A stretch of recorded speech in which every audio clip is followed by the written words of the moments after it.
అందరికీ నమస్కారం అండి. Welcome to my channel. కేంద్ర ప్రభుత్వం రైతులందరికీ ఉపయోగపడేలాగా మనకి పీఎం కిసాన్ పథకం అనేది తీసుకొచ్చింది కదండి. దీనికి సంబంధించి ముఖ్యంగా చూసుకున్నట్లయితే మనకి 19వ విడత కింద మనకి నిధులు అనేవి అయితే జమ చేయడానికి కేంద్ర ప్రభుత్వం సిద్ధమైనట్లుగా తెలుస్తుందన్నమాట. అయితే ఇక్కడ మనకి ఈ యొక్క నిధులు అనేవి ఎప్పుడు జమ చేస్తుంది కేంద్ర ప్రభుత్వం అన్నది ప్రతి అప్డేట్ కూడా ఈ వీడియోలో మొత్తంగా తెలుసుకుందామండి. సో రైతులందరూ కూడా ఈ వీడియో అనేది చివరి వరకు అయితే చూడండి. అయితే పీఎం కిసాన్ పథకం సంబంధించి మనకి 6,000 రూపాయలు అనేవి అయితే వీళ్ళు అనమాట. అయితే ఇప్పటికే 18 విడతల కింద మనకి కేంద్ర ప్రభుత్వం నిధులు అనేవి అయితే విడుదల చేసుకుంటూ వచ్చింది కదండి. అయితే ఇప్పుడు మనకి 19వ విడత కింద నిధులు అనేవి అయితే విడుదల కాబోతున్నాయి. సో ఎప్పుడు విడుదల చేస్తారో ప్రతిదీ కూడా తెలుసుకుందాం. అంతకంటే ముందు చాలామంది వీడియోని అయితే చూస్తున్నారు కానీ సబ్స్క్రైబ్ చేసుకోవడం లేదు.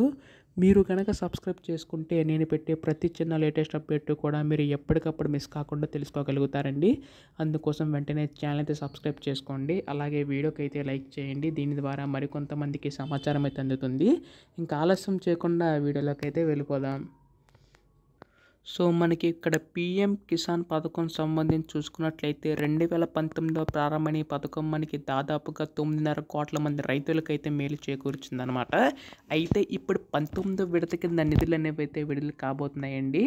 అయితే ఇక్కడ మనకి కేంద్ర ప్రభుత్వం ఒక చిన్న అప్డేట్ ఇచ్చే అవకాశం ఉందన్నమాట. అది ఏంటంటే మనకి ఇప్పటి వరకు కూడా ప్రతి ఏటా కూడా 6,000 రూపాయలు అనేవి ఇస్తూ వస్తుంది కదండి కేంద్ర ప్రభుత్వం అయితే ఇప్పుడు ఈ యొక్క 6,000ని 10,000 వరకు పెంచే ఆలోచన తెలుస్తుందండి. దీన్ని బట్టి చూసుకుంటే మనకి పెద్ద మొత్తంలో రైతులకైతే మేలు చేకూరుతుందని చెప్పాలి. సో దీనికి సంబంధించి కేంద్ర ప్రభుత్వం అయితే ఆలోచిస్తుందన్నమాట.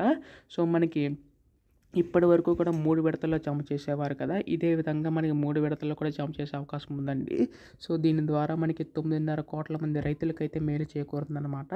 అయితే ఇది మీకు కావాలంటే ఖచ్చితంగా మీరు కొన్ని డాక్యుమెంట్స్ అనేవి అయితే రెడీ చేసుకోవాల్సి ఉంటుందండి. అది ఏంటంటే కంపల్సరీగా ఈ కేవైసీ నమోదు చేయించుకోవాల్సి ఉంటుంది. పీఎం కిసాన్ వెబ్సైట్కి వెళ్తే మీరే నమోదు చేసుకోవచ్చు. అలాగే ఎన్పిఎస్సి లింక్ కంపల్సరీగా అయితే చేయించుకోవాల్సి ఉంటుందన్నమాట. అయితే మీరు ఇక్కడ చూసుకున్నట్లయితే ఎప్పుడు విడుదల చేస్తారని చెప్పి చాలామంది అడుగుతున్నారు. సో మనకి కావాలంటే మీరు ఇక్కడ చూడండి, పీఎం కిసాన్ 19వ విడత డబ్బులు ఫిబ్రవరిలో కేంద్రం విడుదల చేసే అవకాశం ఉందన్నమాట. జనవరి 31లోగా ఈ కేవైసీ చేయించుకున్న రైతులకి ఈ పథకం కింద 2,000 రూపాయలు జమ అవుతాయండి. pmkisan.gov.in సైట్లో సులభంగా ఈ కేవైసీ చేర్చుకోవచ్చు అనమాట. సైట్ ఓపెన్ చేశాక మనకి ఈ కేవైసీ క్లిక్ చేయాలి. అక్కడ ఆధార్ నెంబర్ ఎంటర్ చేయగానే రిజిస్టర్ మొబైల్ ఓటీపీ వస్తుంది. దాన్ని సబ్మిట్ చేస్తే చాలు ఈ కేవైసీ అయితే మీకు అయితే కంప్లీట్ అయిపోతుంది అనమాట. సో మనకి జనవరి 31లోగా ఎవరైతే ఈ కేవైసీ నమోదు చేయించుకుంటారో వారికి మాత్రం యొక్క 2,000 రూపాయలు అనేది జమ అవుతాయండి. సో ఇటువంటి లేటెస్ట్ అప్డేట్స్ అన్నీ కూడా మిస్ కాకుండా వెంటనే తెలుసుకోవాలనుకుంటే మాత్రం దయచేసి ఛానల్ సబ్స్క్రైబ్ చేసుకోండి. మీ సపోర్ట్ ఉంటే ఇలాంటి వీడియోస్ ఇంకా చేయగలుగుతాను. ధన్యవాదములు. జై హింద్.